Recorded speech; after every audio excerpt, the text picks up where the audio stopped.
sempre no momento da largada, né? A gente quer acompanhar todos os corredores. Quando você olha no relógio, você fala, opa, eu tô indo num ritmo bem mais forte do que eu tô acostumado. Vamos dar uma reduzida agora, vamos controlar melhor o meu momento aqui. Mas sempre fica aquela coisa, por conta de algum desconforto, né? A gente busca argumentos para parar. Fica esse dilema durante toda a prova, né? Exato. E isso acontece com todo atleta, João. Seja o maratonista, seja o da prova de 5 quilômetros, seja do voleibol, do basquete. Ele está sempre convivendo numa situação de desconforto, seja ela física ou mental. Quando a gente é submetido a isso, e a nossa evolução como ser humano mostra isso pra gente. Se a gente parar para analisar uma linha temporal da evolução da nossa espécie, a gente vai ver que o desconforto nos moveu durante muito tempo para buscar situações de conforto. Olá, estamos de volta em mais um Mundo Real.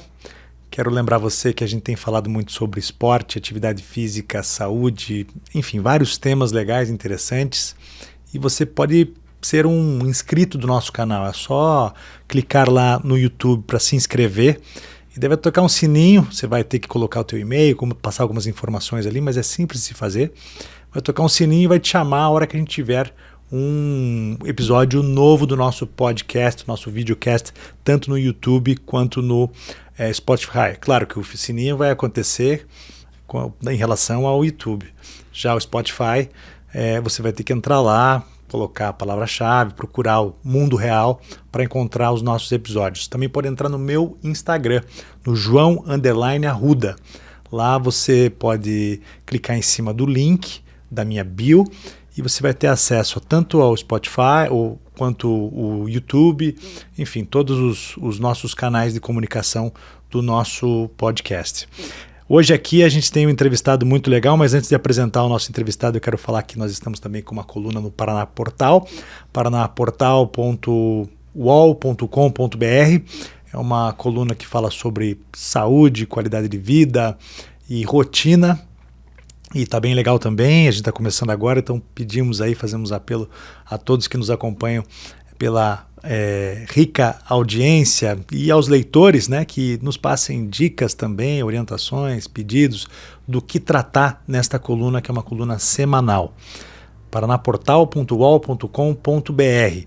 E o entrevistado de hoje, muito legal, é a oportunidade, porque faz tempo que a gente tem vontade de falar um pouquinho sobre alguns temas relacionados à percepção do esforço, a exercício físico, a controle. E o André Luiz Pérez, ele é graduado em Educação Física pela Universidade Estadual de Londrina, pós-graduado pela UFPR, mestrado pela UTFPR, doutorando pela UFPR, também já foi preparador físico e mentor de atletas, futebol americano aqui do Paraná, né? Isso, aqui no Paraná. Quais são os times? No Brown Spiders, até 2013-14 e agora no Paraná HP. E corrida de rua, trilha, taekwondo, tênis, natação. E o mais legal aqui, a gente vai falar muito sobre isso, é a linha de pesquisa em fisiologia do exercício e psicofisiologia. Ele estuda e pesquisa as relações perceptuais e de esforço em exercício físico. Foi assim que a gente se conheceu. Eu fui convidado por intermédio de uma outra pessoa, meu treinador de natação. Ele havia um estudo sobre esse tema na UTFPR e fui convidado para participar como corredor. E daí fui até o laboratório de fisiologia do exercício da UTFPR, conheci lá o André e achei maravilhoso o estudo. Não só esses estudos, a pesquisa é muito legal porque você não só participa, contribui com algo que se busca através da ciência, que vai poder nos ajudar lá na frente, inclusive, dar norte para a gente em relação a muitas coisas, como também para bater esse papo sobre esse assunto que eu não tinha parado para pensar, né? A gente acaba tendo os dados, as informações também do nosso, serve como uma avaliação para nós. Exato. Que tem muita gente que não sabe o que é um VO2, como que se faz essa avaliação física na esteira, coloca aquele tubo, aquela máscara, o que é isso, né? Para que serve aquilo, assim como a gente testa os nossos limites e faz esse cruzamento, especificamente sobre essa pesquisa, faz esse cruzamento de dados e informações relacionados à nossa performance, às nossas possibilidades, o nosso potencial com aquilo que nós consideramos mais adequado, né? O esforço maior ou menor. Assim, para traduzir o teste, né?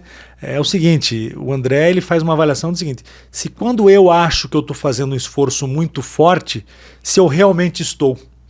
Porque às vezes pode acontecer isso, né? O cara tá lá fazendo um esforço que talvez não seja tão forte, achar que está indo forte demais.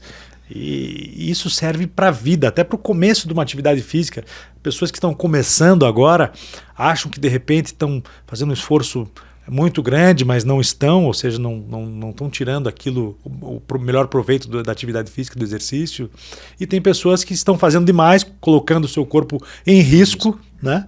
E não sabem também, né? Obrigado pela presença, André. Muito legal você estar aqui. Imagina, João, eu que agradeço o convite. Como você falou, né? A gente está aí umas boas semanas se falando, tentando encaixar, conseguimos finalmente. E eu fico feliz pelo convite e principalmente por poder te ajudar a levar esse tipo de informação para as pessoas que acompanham o podcast, que eu acho que é uma informação, como você já colocou, muito rica.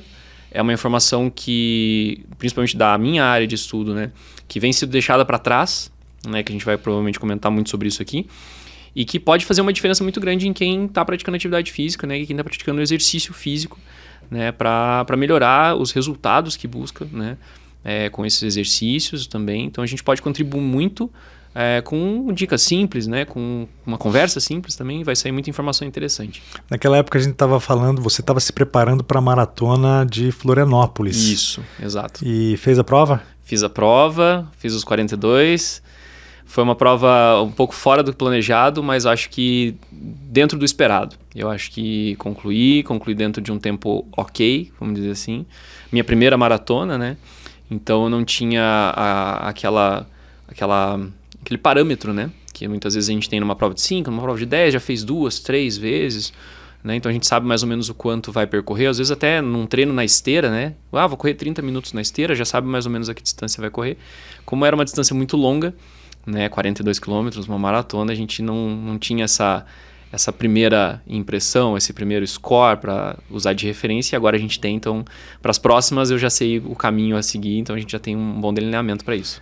Você que estuda o assunto tem condição de evoluir no sentido de saber mais ou menos quando você está encarando a exaustão, ou quando é exagero, quando é psicológico, porque eu fiz essa prova também, foi horrível a minha participação, porque eu tinha tido uma lesão no fibular e fiz questão de fazer a prova, estava marcado, então eu não treinei como deveria, mas fiz a prova. E eu tive alguns momentos assim que eu não sabia se era lesão, que estava causando assim um desgaste muito grande e me dava vontade de parar, ou se era uma questão psicológica, ou se era o calor, ou se era tudo, ou se era que eu estava cansado mesmo, era o problema das limitações de cardio mesmo, né, de condicionamento físico.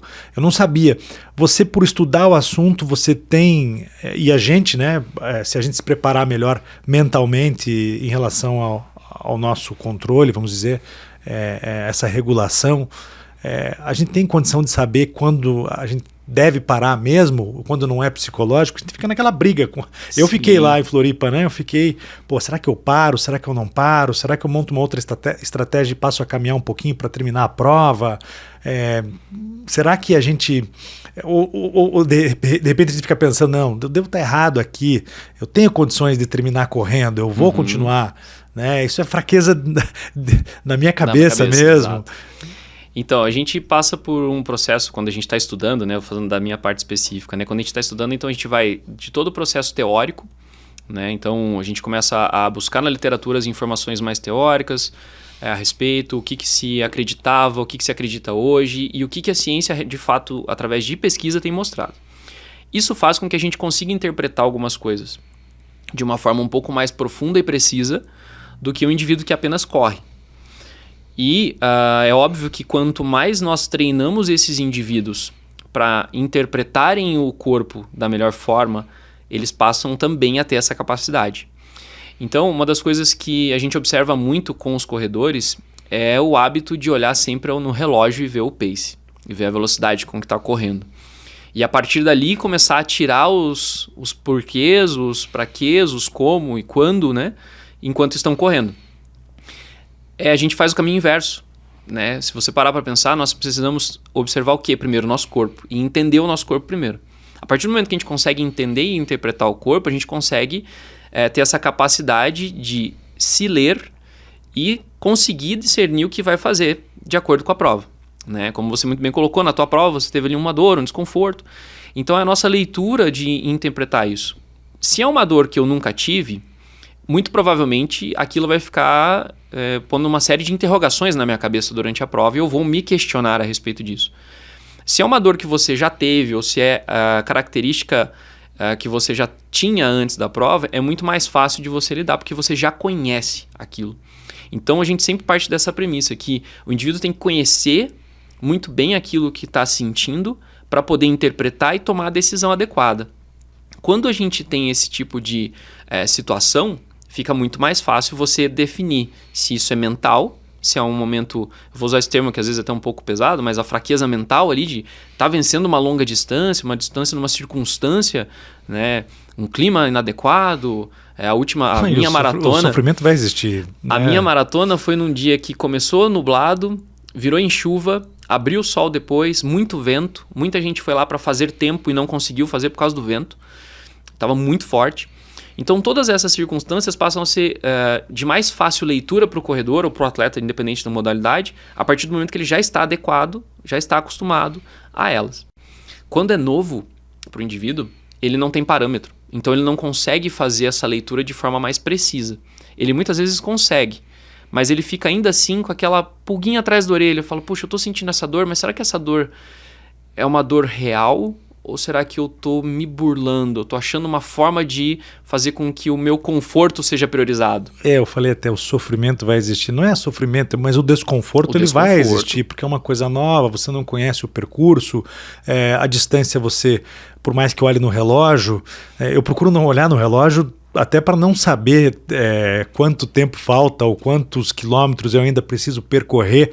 Eu gosto de me enganar com isso, tentar curtir a prova ao máximo para daí, isso também me pega de surpresa às vezes, sempre no momento da largada, né? A gente quer acompanhar todos os corredores, quando você olha no relógio você fala, opa, eu estou indo num ritmo bem mais forte do que eu estou acostumado, vamos dar uma reduzida agora, vamos controlar melhor o meu momento aqui.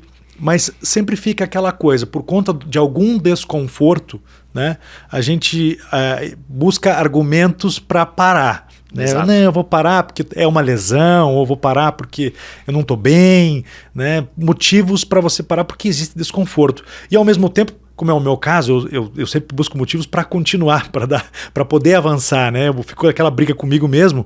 Por outro lado, pode ser uma lesão séria que eu estou ali machucando, ou seja, tem motivo suficiente para parar, mas não paro. Fica esse dilema durante toda a prova, né? Exato. E isso acontece com todo atleta, João. Seja o maratonista, seja o da prova de 5 quilômetros, seja do voleibol, do basquete, ele está sempre convivendo numa situação de desconforto, seja ela física ou mental. Quando a gente é submetido a isso, e a nossa evolução como ser humano mostra isso pra gente. Se a gente parar para analisar uma linha temporal da evolução da nossa espécie, a gente vai ver que o desconforto nos moveu durante muito tempo para buscar situações de conforto. E isso fez com que a gente evoluísse. Existe uma falha nesse processo, porque nós fomos nos tirando do desconforto, nos colocando numa situação de conforto e tirando as nossas principais características como espécie. Então, se você olha situações como sono, por exemplo, né? O sono é o que garante boa parte da liberação hormonal do nosso organismo, que garante a regulação do nosso corpo. Né? Quando a gente começa a ter situações de modernidade, com luz até tarde acesa, tela, isso tudo vai fazendo com que essa desregulação aconteça. E a gente passa a nem perceber isso ao longo do tempo. Né? E isso acontece dentro de esporte também, dentro da prática do esporte, do exercício físico. Quanto mais a gente se coloca em desconforto, mais a gente tende a evoluir, né, no exercício. A situação de estresse que a gente é submetido no esforço, no treinamento de força, por exemplo, é 1 ou 2 repetições a mais, é alguns quilos, né, que a gente coloca mais no exercício, é um tempo a mais que a gente permanece correndo um pouquinho na esteira e assim gradativamente vai aumentando. Esse pequeno desconforto rotineiro que vai fazendo a gente evoluir. E quando nós estamos numa situação como você passou, e eu também passei na prova, a gente passa a questionar se aquilo, né, é necessário, se aquilo é correto, Que é eu tô fazendo aqui? Que é uma forma, exato, o que eu estou fazendo aqui? É uma forma do nosso subconsciente, do nosso governador central, como alguns pesquisadores gostam de dizer, de falar para o nosso corpo assim, falar, cara, você está numa situação de desconforto, mas olha ao teu redor, você não precisa disso. Né?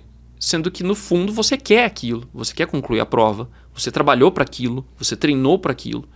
Né? Então, é aquele duelo mental, né? E, ao mesmo tempo, físico, porque a cabeça vai transformar aquilo em exercício, em movimento, de concluir ou não a tarefa que você se propôs. Mas hoje, aquilo que você falou ali, o nosso governador central, ele é bem menos tolerante. Né? Vamos dizer que no passado, como você citou o exemplo, eu achei muito legal essa frase do buscar o conforto através do desconforto. A gente até valoriza mais o conforto quando a gente passa pelo desconforto.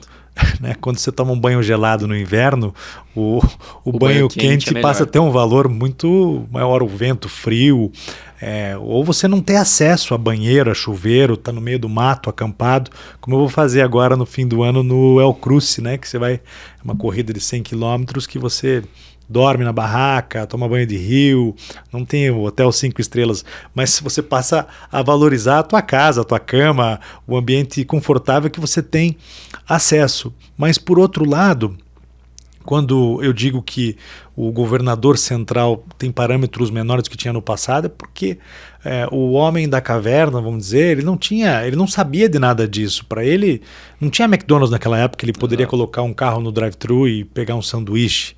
Né?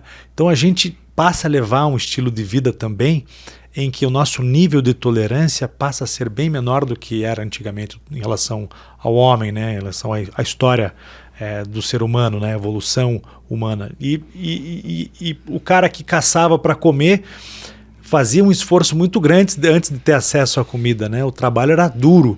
E aí a gente enfrenta números terríveis em relação à obesidade, ao sedentarismo. Exato. E assim, esses parâmetros, esses estudos que você faz são muito importantes porque eu estou lá tentando convencer minha mãe, por exemplo. Mãe, você precisa fazer exercício, fazer atividade física. Ela tem algumas limitações físicas, mas ela vem com aquele argumento, não, mas eu não posso, eu sinto dor aqui, ali, e a gente fica naquelas, né? Será que ela está realmente sentindo dor, ou será que ela não quer fazer o exercício?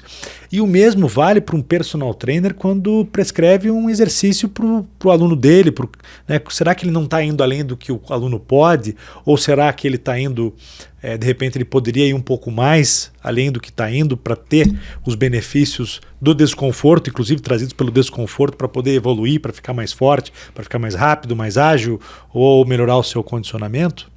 João, quando você fala, por exemplo, da situação do personal, né? Que, querendo ou não, ele vai passar pela mesma situação, como você comentou, da sua mãe, se eventualmente ela começar a se exercitar. O que vai acontecer? Quando a gente prescreve um exercício para o aluno, a gente tenta, ao máximo, coletar os feedbacks dele a respeito do exercício. Como que foi de intensidade, como que ele se sentiu com o esforço. E além de, quando possível, controlar as variáveis fisiológicas também durante o esforço. Frequência cardíaca, quando necessário até a pressão. E observando dentro de tudo isso também a qualidade do movimento. Quando o aluno passa a entender e compreender o movimento que ele está realizando, ele começa a interpretar melhor as respostas que o corpo dele está dando ainda durante o movimento. Não estou falando nem de resposta a longo prazo. No momento, aguda, naquela hora. Fez lá suas 10 repetições. E eu passo a pergunta para ele. Como você se sentiu após essas 10 repetições? E ele consegue me descrever com o passar do tempo, porque ele vai conseguindo interpretar o corpo dele melhor. Quando o indivíduo está iniciando no exercício físico, eu gosto de dar um exemplo muito simples. Você tem um carro parado na garagem há 10 anos. Você está tirando esse carro da garagem. Qual é a chance de você ouvir algum ruído nesse carro? É bem grande. Esse ruído é o que o aluno, o praticante do exercício físico, tem que compensar ou ouvir no corpo dele. Então ele vai prestar atenção não mais em situações, o ângulo do joelho, a postura apenas. Ele vai começar a prestar atenção em outros fatores. Como que ele se sentiu, quão ofegante ele ficou após o esforço, o quanto aquele peso proporciona nele a necessidade de se esforçar. Né? Você teve no estudo com a gente, você vai se lembrar que tinha uma escala de 0 a 10. Né? Então que eu possa categorizar isso um pouco com o meu aluno, de 0 a 10, como você se sentiu após esse esforço, né? E entender também aquela situação que a gente passou para você. Não é o cansaço, é o esforço. Quanto de esforço você precisou fazer? E esse esforço vai gerar o cansaço, né? A partir do momento que o aluno começa a interpretar um pouco melhor isso, eu começo a ter condições de, através do feedback dele, manipular melhor a carga, a intensidade e assim por diante dentro do exercício. E isso vai fazer com que, na situação, por exemplo, da sua mãe, que você muito bem colocou, que a gente dê doses adequadas a ela de esforço para que essa dor, que você muito bem colocou, se a gente não sabe se é a cabeça que está, né, limitando ou se é uma dor real, que a gente possa gradativamente interpretar isso também e ela vai passar a interpretar melhor e nos dar informações melhores, né, a respeito do que ela está sentindo. Porque muitas vezes essa dor é apenas o ruído daquele carro que estava parado há 10 anos. É um ruído apenas, né? Aí a gente começa a se movimentar, começa a perceber que era um ruído, né, muito pequeno, que era um parafusinho que precisava apertar no carro, que era um movimento que a sua mãe não estava acostumada a fazer e sentia dor, que a partir do momento que ela começa a executar melhor no treino, ela passa a diminuir a dor. Então essa interpretação é muito importante, né?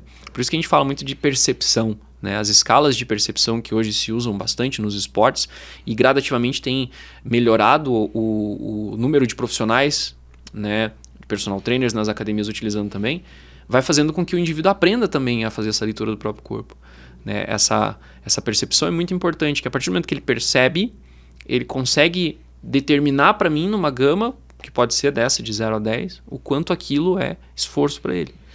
Mas essa percepção, dependendo do estilo de vida de cada pessoa, ela muda. Muda. Sedentário, e tem sedentário, mas tem sedentário que tem mais acesso, né, vamos dizer, a comida fácil, tem alguém que cozinhe para ele, tem a mãe, a avó, sei lá, que está em casa ali fazendo tudo para ele, a esposa, não sei. E tem sedentário que é mais, vamos dizer, é mais ativo no sentido de fazer as coisas, né, de buscar as suas coisas, de ter as suas, mesmo que não seja relacionado à atividade física. Ou seja, o pensamento desse cara que é mais, vamos dizer, um lutador, né, vamos dizer, em outras questões. O cara pode ser sedentário para fazer atividade física, mas em relação ao trabalho dele, à vida dele, né, o cara que vai no mercado, que cuida da sua comida, né, que organiza a sua vida. Tem gente que, né, tem a sua vida organizada por terceiros. Essas duas pessoas, elas podem ter o mesmo nível de sedentarismo em relação à atividade física, mas a cabeça é diferente. Ou seja, a percepção de uma delas pode ser, os parâmetros que cada um tem em relação à sua percepção que vai te passar com o personal, vai ser muito diferente, mas as limitações físicas serão as mesmas. E o potencial também será o mesmo, né? Exato.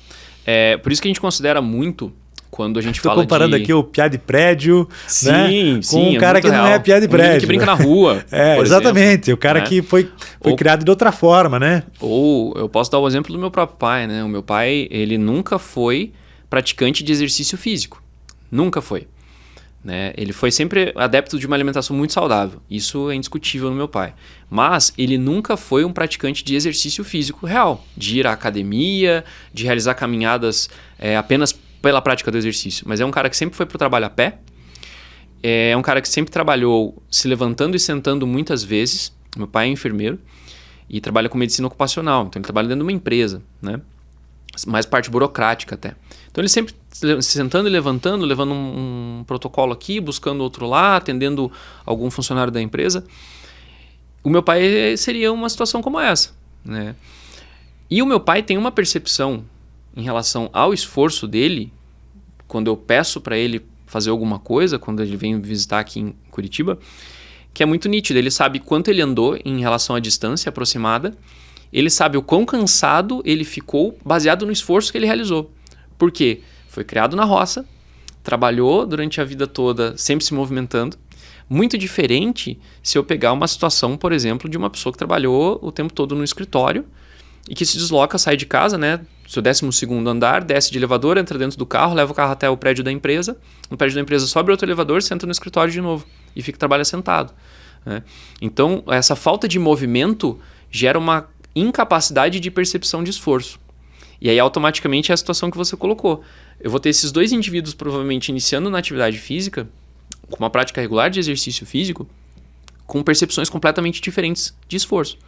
né? Então, às vezes vai ser muito mais fácil eu explicar para uma pessoa que se movimenta, independente da circunstância e do objetivo, seja trabalhando, seja cuidando dos filhos, muito mais fácil dela interpretar o esforço num primeiro momento do que aquela pessoa que tinha toda a terceirização das atividades dela no dia a dia. Então isso faz mais sentido para uma pessoa falar sobre esforço do que para outra.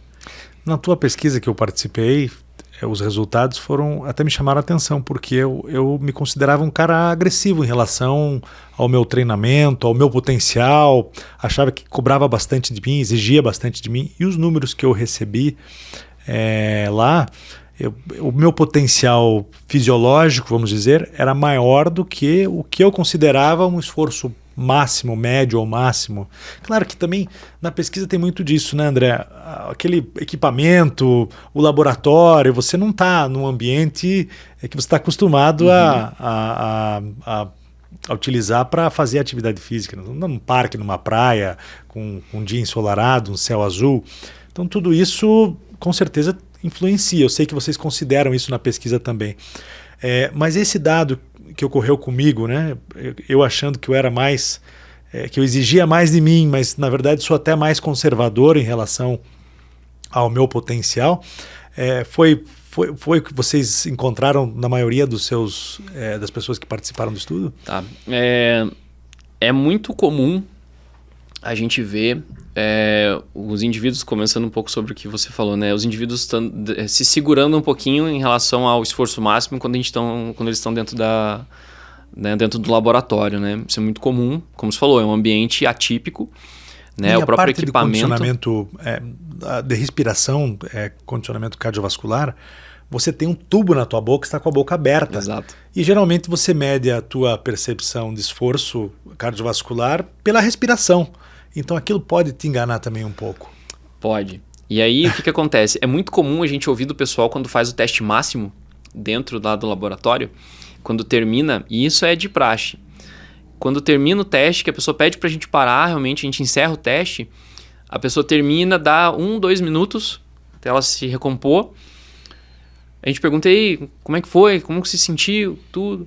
Aí a pessoa fala assim, acho que dava pra eu ter ido mais. Isso é muito comum a gente ouvir. Tá? Por quê? A situação não é a melhor, e a ciência sabe disso, né? Porque não existe uma outra forma de fazer esse tipo de avaliação, né? Do VO2 máximo, um teste máximo de esforço, que não seja via bucal, né? Aquele bucal que você utilizou, né? Que vai direto na boca e fecha o nariz para a respiração acontecer só pela boca, realmente, e a gente coletar esses dados. Alguns outros acessórios que se usa, né, em cardiologia e tudo mais, que é uma concha praticamente, que fica no rosto, mas também fica fechado o ambiente. E é um teste muito caro também. Ele costuma ser bem caro. Ainda bem que me convidaram para participar de uma pesquisa, senão não teria condições de pagar. Porque o equipamento é um equipamento tão minucioso, né? O valor do equipamento se reverte depois, lógico, né, no valor do teste. E como ele não é um teste tão simples, então o valor dele é um pouco mais alto. Né? Na universidade a gente acaba fazendo de graça, porque envolve pesquisa, né? E como a gente conhece, a pesquisa no Brasil depende do avaliado. E é muito comum a gente ver isso, uma situação onde o indivíduo faz um teste máximo e ele, quando ele recebe o relatório e vê, ele fala, caramba, mas eu achei que, como você colocou, eu achei que era mais agressivo nisso. Ou eu achei que a minha percepção de esforço fosse ser diferente. Minha percepção foi uma, meu esforço foi outro, completamente distante um do outro, né? Não estão alinhados, vamos dizer assim.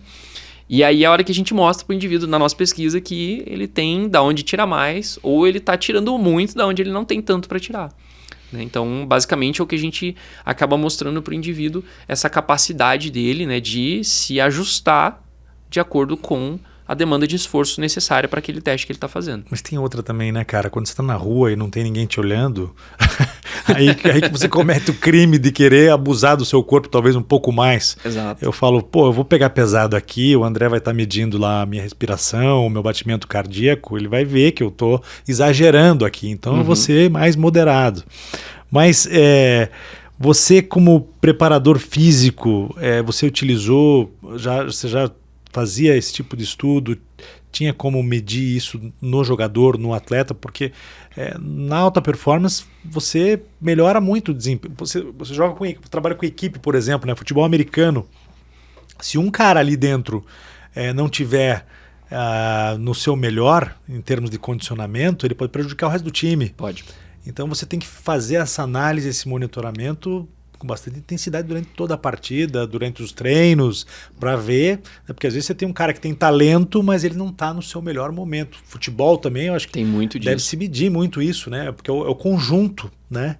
E uma peça fora do lugar pode causar o prejuízo para o time inteiro. O que a gente vê muito nas equipes hoje, de forma geral e não especificamente até no futebol americano, aqui no Brasil, que é um tanto amador, né? Mas o que a gente vê, por exemplo, no futebol, que hoje se usa muito disso, basquete profissional usa muito disso, o próprio futebol americano lá nos Estados Unidos usa muito isso, que é esse monitoramento dos atletas. Então o que acontece? Rotineiramente os atletas são monitorados. Quando chegam no centro de treinamento e vão começar a sua sessão de treino, durante a sessão de treino e após a sessão de treino. Então tudo é monitorado nesses atletas. Seja por um simples questionário perguntando quão descansado ele está, como foi o sono dele, seja por vias fisiológicas reais, né? Então, hoje existem alguns instrumentos, né? Muito comuns o pessoal assistir na TV, acaba um jogo de futebol, por exemplo, né? O pessoal tira a camisa e está parece um top. Aquilo ali está monitorando o atleta em tempo integral durante a partida. Esse top é batimento cardíaco? Ele mede o batimento cardíaco, ele mede a velocidade que o atleta percorreu e quanto de distância ele percorreu, mede quanto de altura ele saltou. Por exemplo, um jogador de futebol vai fazer uma dividida, né, de cabeça lá na área. Ele mede quantos saltos esse atleta realizou durante a partida, mede quão alto foram esses saltos, mede o quanto ele girou para a direita ou para a esquerda. Então ele monitora o atleta como um todo. Incrível, hein? Como um todo.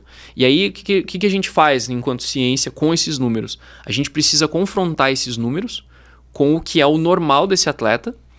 Então por isso que é importante monitorar o atleta em tempo integral, mesmo quando não está na partida, porque eu sei qual é o normal dele e eu sei o quão acima do normal ele foi na partida.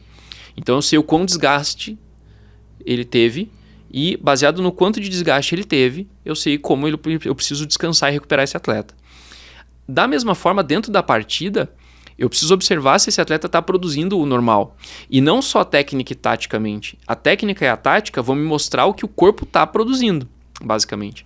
Então hoje, por exemplo, o meu trabalho na equipe de futebol americano é às vezes até oculto, né? Eu não apareço durante o meu trabalho com a equipe, porque o meu papel fundamental, principalmente durante os jogos, nos treinos é um pouco menos, mas nos jogos é muito observar cada atleta. Então entram os 11 dentro de campo, eu tenho que estar atento aos 11, observando cada momento durante a partida, para ver o que desses 11, né, ou qual desses 11 está bem, está ruim, está mais cansado, está menos cansado, está conseguindo, né, produzir bem e tirar muitas vezes, virar para o treinador, para o coordenador do ataque ou da defesa e falar, vamos deixar o fulano 3 minutinhos aqui fora para ele dar uma recuperada, deixa eu ver como que ele vai recuperar e depois a gente coloca ele de novo. Substitui, troca, vamos fazer mais trocas porque o futebol americano permite muita troca, diferente do soccer, né? Para então, muito, né? Para muito. Muito mais uma questão de estratégia do que... Exato. Por isso que muitas vezes a força física é mais nítida no futebol americano. Porque como ele para muito, você consegue produzir muito, né? Muita força, muita velocidade, porque ele tem várias pausas, né? Muito intermitente. Então a gente observa isso tudo dentro do indivíduo para justamente ter essa percepção dele no treino e no campo no dia. E ver também o que ele está produzindo ali dentro. Então essa leitura é bem completa, tem que ser bem completa. Mesmo comigo não tendo os mesmos acessórios que se tem.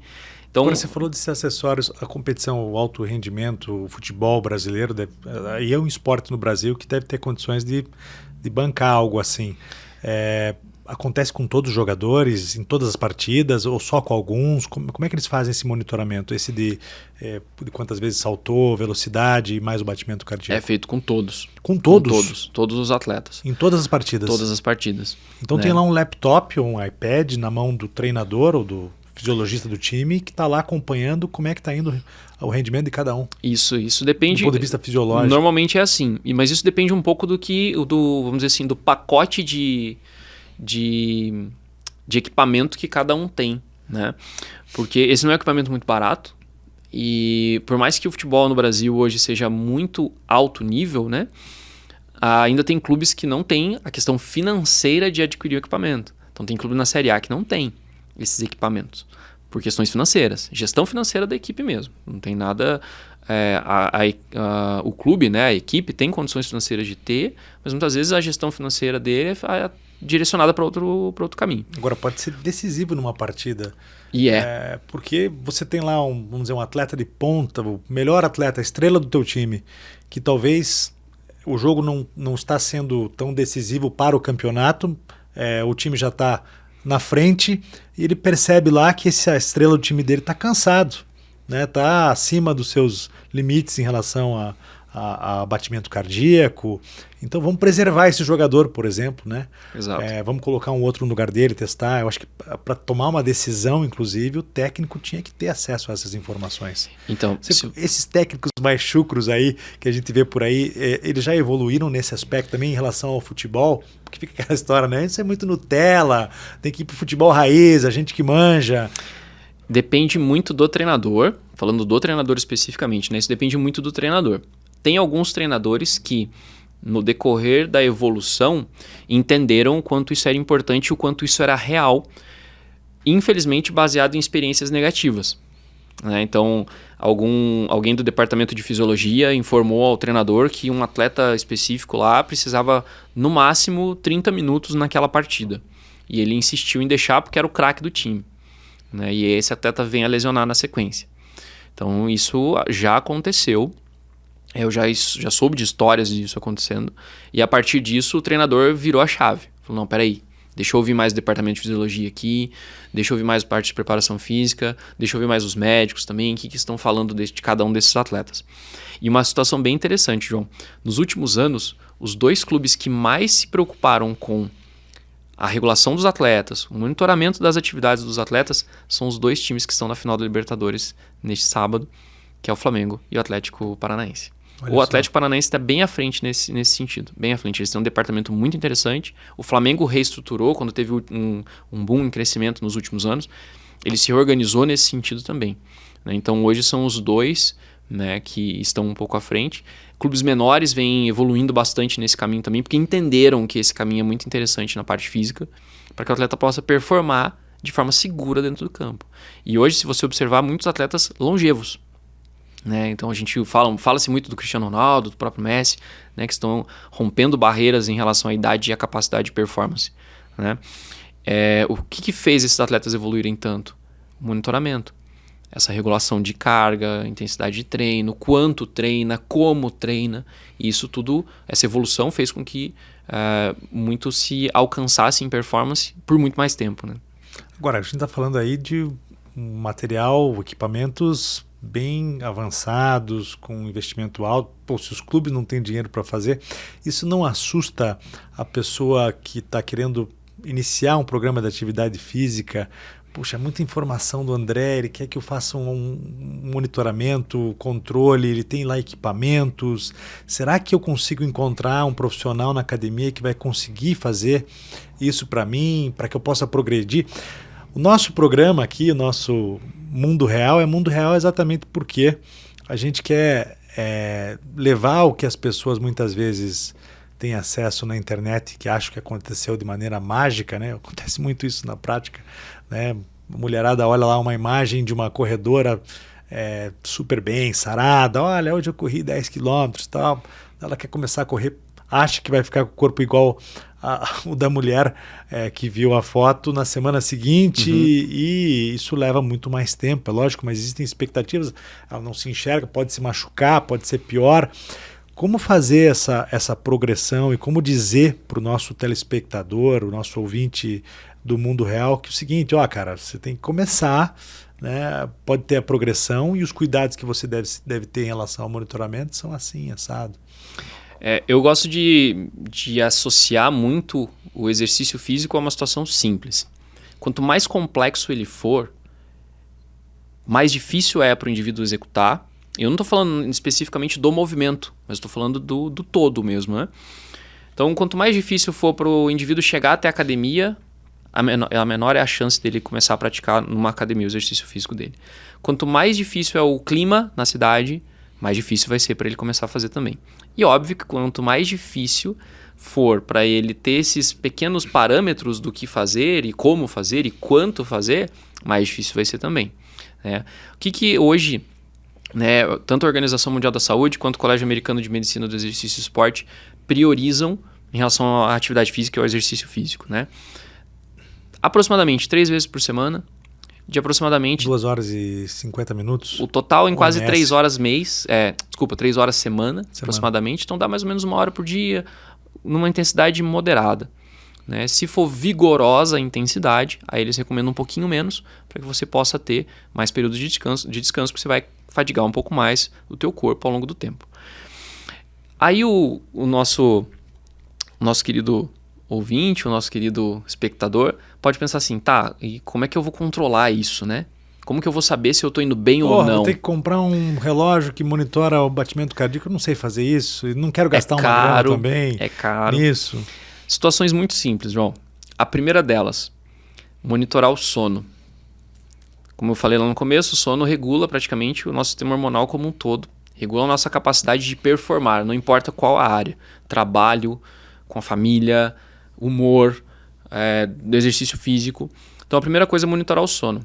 Eu tenho que dormir 8 horas por noite? Não, você tem que acordar recuperado, acordar descansado, né? E entender que o acordar descansado, muitas vezes, você vai precisar quebrar esse paradigma da preguiça. A gente acorda com preguiça, como a gente falou no começo, né? A gente tem a situação de conforto. Então a primeira coisa é monitorar o sono. É observar como você tem acordado, né? E quantas horas você tem dormido e começar a fazer um paralelo disso. E um paralelo muito simples, João. Apenas perceber o quão revigorado você está na manhã seguinte. Né? Aí muita gente vai falar, mas eu tenho que trabalhar até tarde. Aí vem uma outra bateria de coisas que ele vai precisar fazer, que é organizar a rotina dele, melhorar algumas coisas na rotina que fazem, né, toda a diferença nesse sentido. Então, primeiro instante, o sono. Perceber o quão bom foi o sono para você e até lembrar de dias que você dormiu muito bem, o que você fez naquele dia, né, ou no dia anterior, no caso, para dormir tão bem e acordar tão bem no dia seguinte. Muitas vezes dormir mais cedo, não fazer uma refeição muito perto da hora de dormir, né, não dormir com a televisão ligada, coisas desse tipo. Então, primeiro é essa. Quanto mais bem recuperado, melhor você vai treinar. Na execução do treino em si, é muito mais interpretar o quanto de esforço você está fazendo, né? E não precisa se preocupar com relógio, monitorar a frequência cardíaca. Hoje em dia a gente já fala na fisiologia que usar a frequência cardíaca como referência para o treino é falho. Né? Diferente do que muita gente fala, é falho. Muito profissional ainda na atividade física. Só a percepção já é o suficiente. Só a percepção já é o suficiente e a frequência cardíaca é uma medida que sofre com vários fatores externos. Então você pode estar num dia, João, que você dormiu muito bem, que você se alimentou muito bem. A mulher brigou com você. Mulher brigou. O batimento vai lá para cima. Vai lá para cima. Isso vai servir para monitorar o teu treino? Não vai. Porque você está fisiologicamente muito bem, mas você está com a cabeça em outro lugar, então pode afetar um pouco monitorar com a frequência cardíaca. Então deixa isso de lado. Sono ruim, batimento, você falou, é fundamental. Olha, muito legal isso, porque é verdade. Eu estava pensando aqui enquanto você falava, sair um pouquinho da nossa zona aqui de atuação no podcast. A gente não faz nada quando a gente não dorme. A gente não faz nada bem quando a gente dorme mal. Nada. Exato. A gente não consegue ler um texto, não consegue manter o diálogo, se relacionar. Nada. E o exercício você tem que estar descansado. Mas em relação aos efeitos fisiológicos aí do batimento cardíaco em relação ao sono, quando você dorme mal, o batimento cardíaco tem uma tendência de aumentar mais rápido ou de diminuir? Ele tem a tendência de aumentar mais rápido. Pressão arterial também? Envolve pressão, vai envolver pressão, vai envolver batimento cardíaco, né? A frequência cardíaca, a pressão sanguínea também. E principalmente o restante das respostas a isso. Então o que acontece? Se eu tenho a pressão e a frequência cardíaca alteradas por uma ausência de um sono adequado, a vascularização sanguínea para a musculatura produzir o movimento vai ser afetada também. E aí você começa a ter uma redução na capacidade de se exercitar. Eu não digo nem performance mesmo. Não digo nem scores altos, mas assim, o simples fato de você, por exemplo, todo dia eu saio de casa e vou caminhando até a padaria comprar um pão pro café da manhã na minha casa. Num dia que você dorme mal, essa caminhada, que antes era numa escala de 0 a 10 de esforço, era um esforço 2 para você, ela passa a ser um 4, um 5. Então ela tem essa diferença, ela promove essa diferença. né? E automaticamente você começa a produzir menos por conta dessa falta de controle, vamos dizer assim, né? Da qualidade do seu sono, né? E aí automaticamente o que acontece? Eu tenho um sono inadequado, como você colocou, todo o restante vai sofrer com isso. E aí o que vai acontecendo? O efeito dominó, vai um derrubando o outro. Tá? Quando a gente fala da atividade física, como a gente estava falando do exercício físico, é importante o sono e na sequência o quanto eu estou me exercitando. Né? Então se eu tive uma noite de sono ruim, no dia seguinte eu tenho que lembrar que eu tive uma noite de sono ruim, tenho que entender isso. E se eu tinha programado para me exercitar, correndo no parque perto de casa, numa praça, vou dar 5 voltas correndo ali, ou eu diminuo a velocidade com que eu percorro essas 5 voltas, ou eu diminuo a quantidade de voltas. Porque meu corpo não está recuperado o suficiente para performar as 5 voltas. Então é ali que eu vou fazendo esse controle. Né? Como você muito bem colocou, diferente do relógio, esquece o número do relógio um pouco e sente um pouco o corpo. Essa sensação vai fazer com que você passe a interpretar melhor o teu corpo, sono, o esforço e automaticamente o quanto você vai precisar descansar após esse esforço também. Tanto que muito atleta amador de corrida, de próprio futebol, os meus atletas do futebol americano, quando você começa a adquirir uma rotina, você começa a conseguir o quê? Um esforço muito bom, com uma recuperação muito mais rápida. E aí vai começando a acontecer a diferença no processo. Né? Então, basicamente, se eu fosse orientar quem está nos ouvindo a controlar alguma coisa no dia a dia, a primeira, o sono. Olha que legal.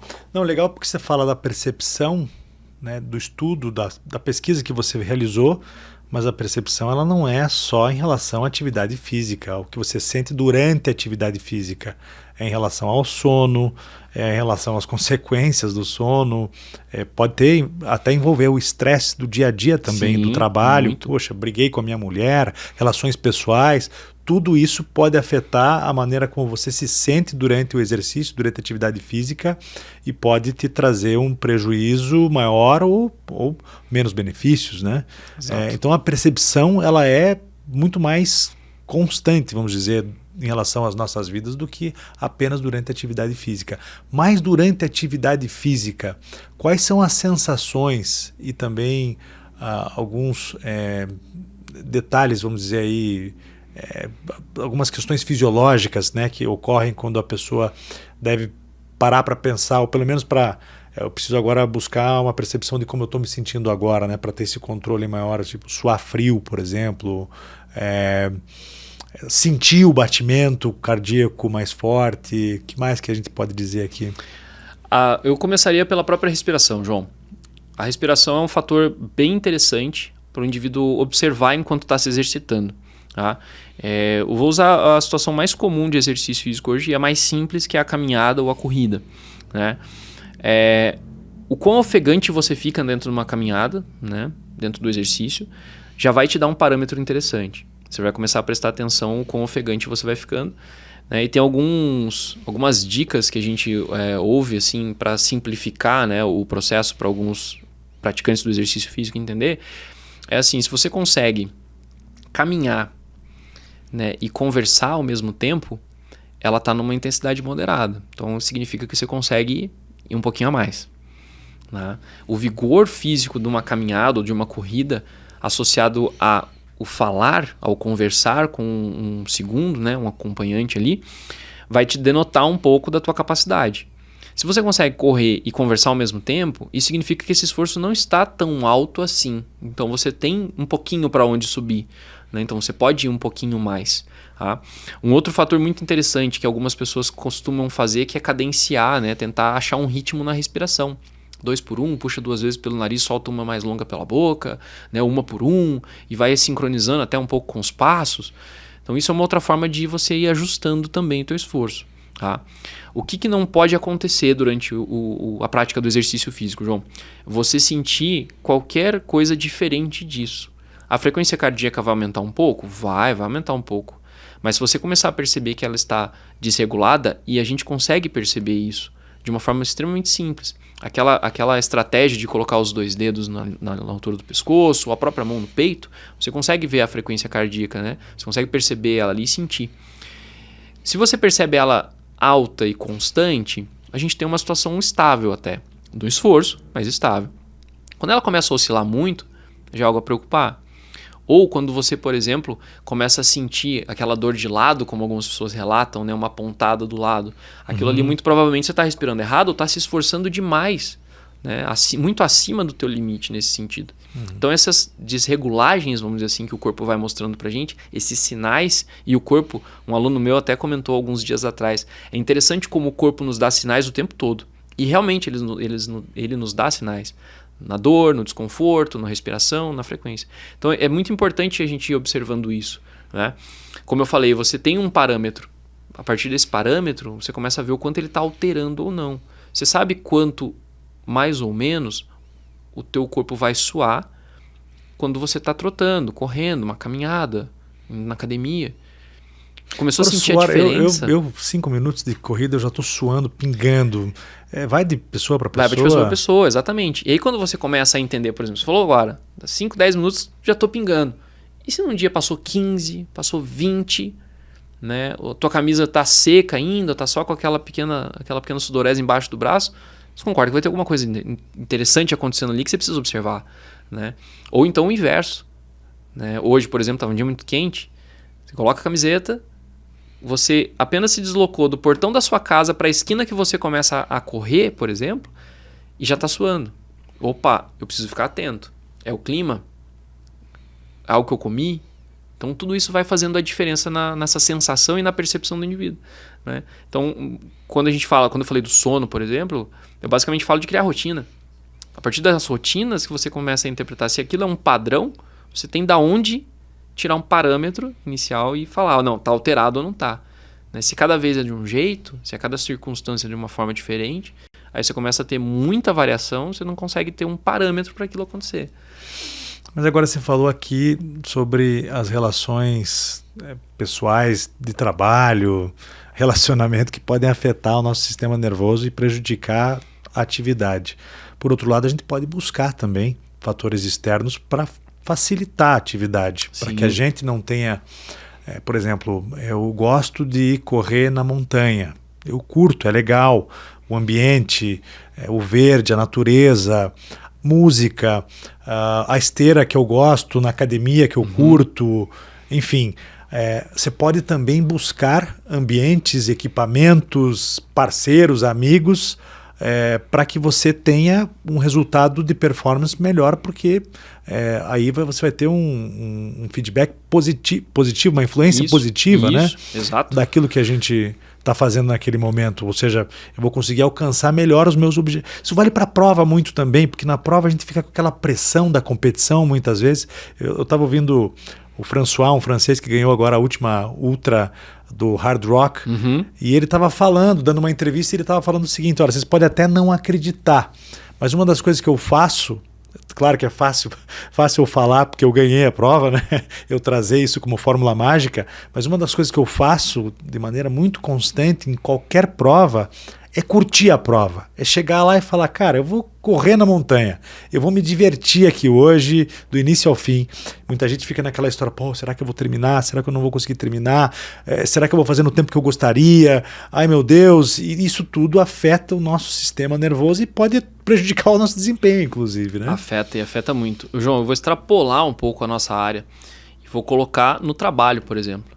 Se você tem um ambiente ruim onde você está trabalhando, né? E ambiente eu falo como um todo, um parceiro de trabalho ruim, um local ruim, uma mesa ruim, um computador ruim, que só trava enquanto você está trabalhando, a tua capacidade de trabalhar e de produzir vai ser muito baixa, né? A mesma coisa acontece no exercício físico. Então não adianta eu falar, por exemplo, para quem está nos acompanhando, que o ideal é você fazer 3 vezes por semana, 30 minutos de cardio lá na esteira, então você vai na academia, vai subir na esteira, se o indivíduo não gosta de ir na esteira, se ele acha monótono. Para ele, às vezes, é muito mais interessante ele praticar. É extremamente monótono, né? São poucos os que gostam realmente de correr na esteira, e tem um motivo ainda por trás disso, né? Só que hoje tem outras ferramentas que você pode utilizar, você pode assistir série, você pode ouvir música.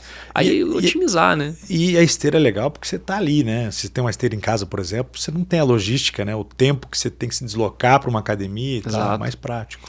E o que acontece? a recomendação tem que ser essa, João, de buscar um ambiente onde você se sente confortável em se exercitar. Tá? Quando você tem, por exemplo, grupos de corrida, equipes de corrida de rua, né, as assessorias muitas vezes, o que faz com que uma assessoria hoje, né, consiga ter muita gente desempenhando legal as provas? O ambiente. Porque o ambiente é tão favorável para o treino dessas pessoas, o grupo, tá todo mundo sofrendo junto. Tá todo mundo sofrendo junto. Eu nunca esqueço, eu joguei voleibol durante muito tempo, e eu nunca me esqueço, na parte de preparação física, a pior parte para nós era os tiros que a gente dava de um lado do outro na quadra. E, imagina, eu era o menor do time, eu tenho 1,84 m, todos os meninos eram muito maiores do que eu. O que me dava a maior satisfação de continuar me esforçando era olhar para um lado, um olhar na cara do outro e falar assim, cara, vamos, falta mais 2 só. Quando você tem esse ambiente, se torna muito mais fácil passar pelo esforço. Né? E como você muito bem colocou, né, o atual campeão da trail lá do Red Rock, da Ultra, ele falou certo, porque se você não curte aquele momento, mesmo que no desconforto, né, você não passa por ele, né, você sofre nele.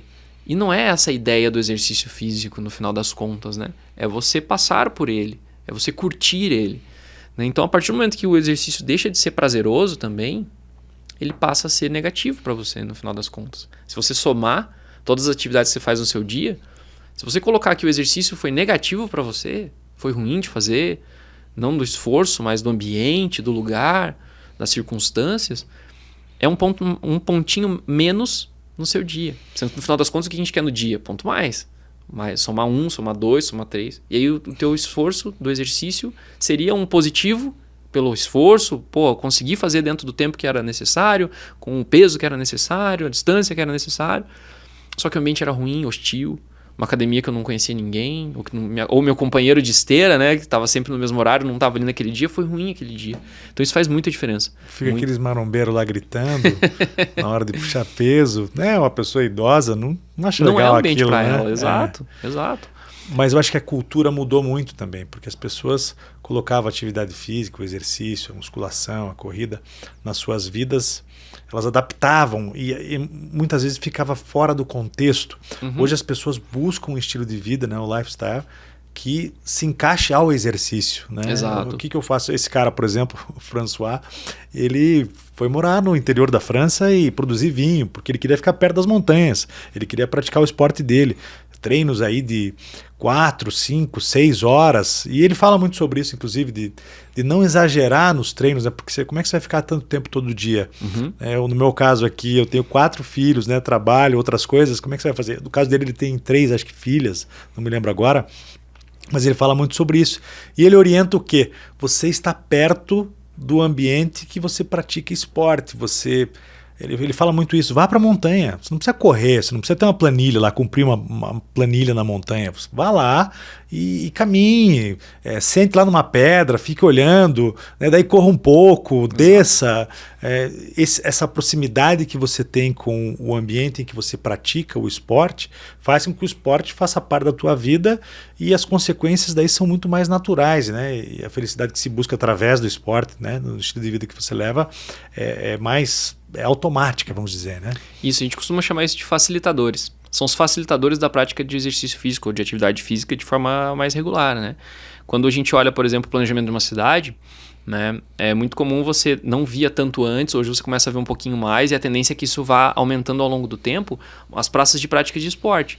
Né? Eu já morei em algumas cidades antes de vir embora para Curitiba e eu reconheço que Curitiba hoje é uma das líderes no Brasil nesse sentido. Né? Tem muitas áreas de prática esportiva pública hoje. Isso vai tornando um ambiente muito mais prático para o indivíduo praticar o exercício físico. Né? Numa situação como ele, né? Buscou, né, tá mais próximo daquilo que fazia realmente sentido para ele na prática do exercício físico, e foi para as montanhas. Né? Então, a partir do momento que você começa a ter esse tipo de facilitador, você começa a ter a prática sendo mais prazerosa também. Não é oneroso eu sair da minha casa para ir fazer um exercício físico. No caso dele, por exemplo, ele abre a porta da casa dele, ele dá de cara com uma trilha já vai correr. A minha mulher alugou um apartamento em Camboriú para a gente passar um período no verão passado e era de frente para o mar, de frente para a praia. Eu não estava nem um pouco preocupado com a praia, mas eu saía do prédio, eu estava a 5 passos daquela pista de corrida que tem antes da praia. Uhum. Para mim aquilo era um negócio fantástico, né? Porque quando você vai praticar esporte na cidade, tem toda essa logística que você já tem que colocar, inclusive, no tempo que você tem para treinar. Faz parte do tempo do treino. A logística do banho depois, a logística do se arrumar, a logística do ir, né, do se locomover. Então, realmente, a gente tem que buscar um estilo de vida que se adapte ao exercício, né? Não que o exercício se adapte às nossas vidas. Acho que isso é um grande segredo. Cara, muito legal a nossa conversa. A gente poderia fazer mais uns 2 ou 3 podcasts ainda. Tem muita coisa que eu queria te perguntar a mais. Quem sabe em outras oportunidades, outros assuntos, outros temas. E para o pessoal te conhecer, saber o teu trabalho, como é que eles fazem? Tudo no Instagram mesmo? Isso, tudo no Instagram. Tá como prof, abreviatura de professor, né? Prof. André Pérez. Né? Ali eu coloco um pouco da minha rotina, um pouco das coisas que acontecem no laboratório também, mais nos stories, um pouco do que no próprio feed. E por ali também o pessoal que, conforme eu for compartilhando algumas coisas relacionadas à pesquisa, às vezes a gente sempre precisa de uma amostra, né, do pessoal que corre, que pratica exercício físico. Então sempre por ali que eu costumo, né, angariar o pessoal que me segue, que acompanha um pouco do meu trabalho ali também. Qual a próxima prova? A princípio a Maratona de Curitiba. A Maratona de Curitiba. Uma das mais desafiadoras do Brasil. Mais desafiadoras. A gente está com ela no planejamento, me preparando para ela ainda. Tem alguns inconvenientes ali que estão me levando a pensar se vou concluir de fato a prova, se eu vou para meia ainda, mas a princípio a próxima prova é dentro da Maratona de Curitiba. Se vai ser a meia ou a maratona, a gente vai definir na sequência. Eu estou indo preparado para a maratona. Se eventualmente eu precisar, estou pronto para a maratona. Se eventualmente precisar mudar um pouco no caminho aí, a gente só reajusta. E a tua mulher é médica pediatra? Isso, pediatra. Eu me lembro que você me contou que tinha muito orgulho porque você conheceu ela dentro da academia, ou seja, no teu ambiente de trabalho. Exato. A gente se conheceu na academia e, diferente, né? Eu sempre brinquei um pouco com isso, né? Que eu como professor, né, me manteria como professor sempre, né? Então, como não sou mais professor da academia especificamente, né? Não trabalho na academia mais, atendo particular, só o personal, e desenvolvo minhas pesquisas.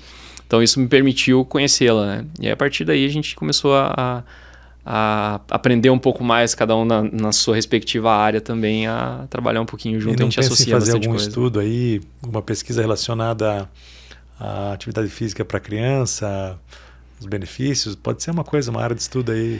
Então, a gente já cogitou algumas coisas nesse sentido, né? Como ela trabalha com um pouco mais de patologia congênita, então tem um leque muito interessante ali, né? O quanto os exercícios físicos, as atividades físicas podem beneficiar esse grupo populacional especificamente, né?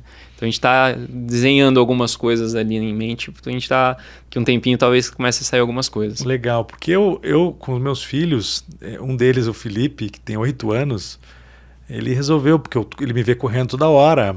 E a gente tem uma esteira em casa e tem vezes que ele vai lá, liga a esteira e começa a correr. E fizemos uma prova juntos, inclusive, uma prova mais festiva, né? Uma prova de 2 quilômetros. E daí a minha mulher começou a pesquisar sobre o assunto, né? Mas será que ele pode correr assim tanto? Não pode?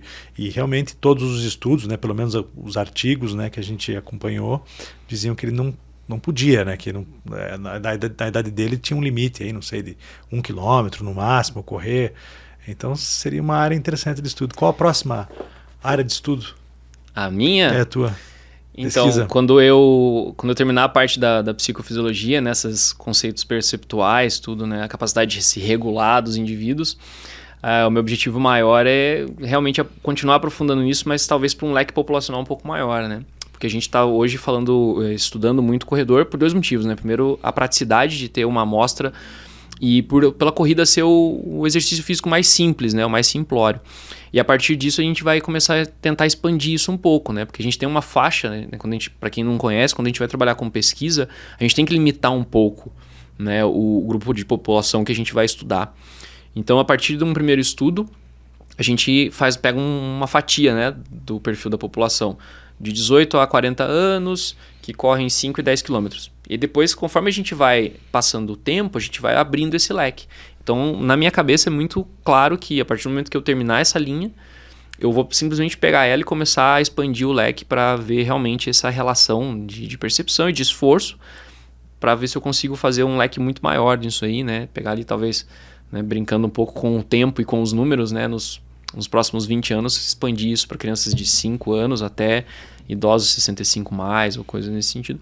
Porque eu acho que faz um pouco mais sentido, né? Porque não adianta a gente fazer, né, da ciência uma fatiazinha muito pequena, não expandir para todo mundo, e aí a gente fica naquilo não aplicável até, né? Que é uma das brigas que a gente tem, né, enquanto ciência, é justamente transferir o que se estuda no laboratório para a prática real, né? E quem pratica muito já tem uma percepção mais prática, vamos dizer, né? Já tem mais conhecimento da sua percepção em relação até onde pode ir. Quem é uma pessoa idosa, por exemplo, né, vai ter todo tipo de sensações. Exato. E vai ser interessante. Exato. A criança também, outros tipos de sensações e percepções influenciadas também por outras coisas, né? Pelas próprias...